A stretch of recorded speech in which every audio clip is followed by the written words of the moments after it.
for the moment. The last couple of days there's been very little movement on the ground, but a lot of shelling, a lot of bombardment by Iraqi government helicopters and airplanes and so on, but not much actual movement on the ground. Their tactic seems to be to want to encircle the whole of Tikrit and a neighboring district called Dor, for example, and then move in once they've gotten kind of sealed off. So that, of course, is one reason why people are worried increasingly about the plight of civilians who may be trapped there. Nobody knows really how many, but quite a number have fled already, and the UN is trying to get supplies to something like 20,000 that they believe are on the loose, as it were, after being displaced.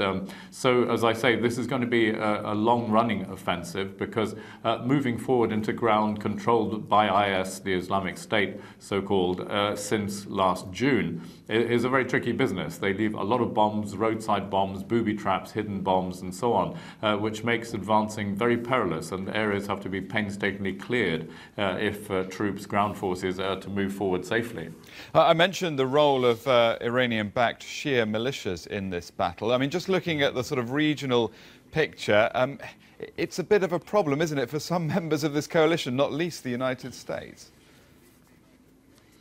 That's right. I mean, it's a pretty uncomfortable situation where the US and Iran find themselves basically on the same side of the fence in Iraq.